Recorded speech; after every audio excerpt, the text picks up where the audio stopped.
Right, friends. So we'll start with the numerical of centroid, and later on for this numerical we'll do the solution for moment of inertia also. Right.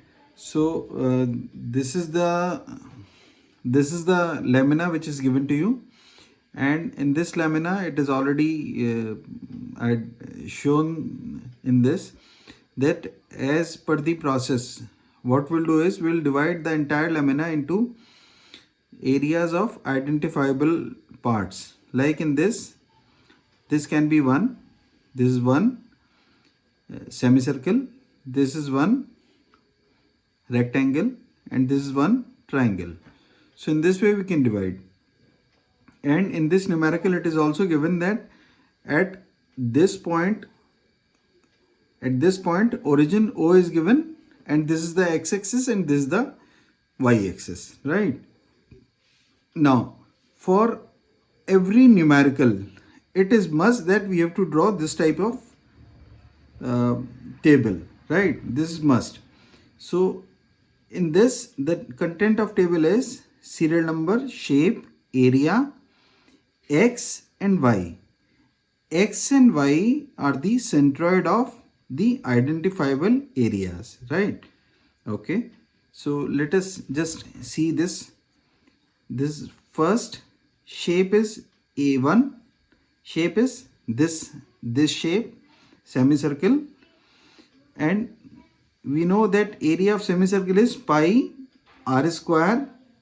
Now its radius is not given, but on the other side it is given that it is length is 4, so it is 2 only, right? So we can mark the radius as 2.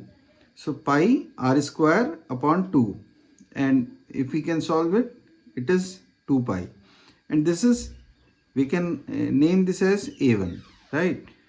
Then x1 is the centroid of this lamina. Now we know that the lamina of the shape is, the centroid of the shape is, it goes, it acts along this line, and where it is from this to this side, and this is a negative x, right? Negative x. So negative x is minus 4 r upon 3 pi. We know that this distance is 4 into r upon 3 pi. So this is minus 8 upon 3 pi. Minus sign I had taken because it is against the positive sign. On this side it will be positive, on the other side it will be negative, right? Then y1. The distance from this O is, its radius r only, it is y1, right? Okay.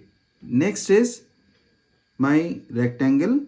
For rectangle, area is very easy, 6 into 4, that is 24. Then x2 for this is 6 by 2. We can mark 6 by 2. And y2 is, this is 4 divided by 2. 4 by 2, that is 2. Then A3 is this shape, half into 4 into 3, it is equal to 6. Half area of triangle multiplied by height of triangle multiplied by base, that is base of the triangle. So half into height into base, and 2 into 4, that is 2, 2 into 3 is equal to 6. It is A3. Then for this, the centroid is this point only. And if I wish to know the distance from this with respect to this O origin is, it is for, let us say for x3 it is 6 plus 3 by 3. So it is 6 plus 3 by 3, that is 7. And for y1, for y3, from this point to one third of its height is 4 and 4 by 3. So 4 by 3, right? So this is the my That's how my table gets completed. Now it's a simple formula for calculation of this, that is x bar is equal to a1 into x1 plus a2 into x2 plus a3 into x3 upon a1 plus a2 plus a3. Similarly for y1, for y bar, and if we put the values into it, we'll get this answer as x bar is equal to this and y bar is equal to this, right? So this is the most simple formula, simple equation of this, right? So okay, thank you.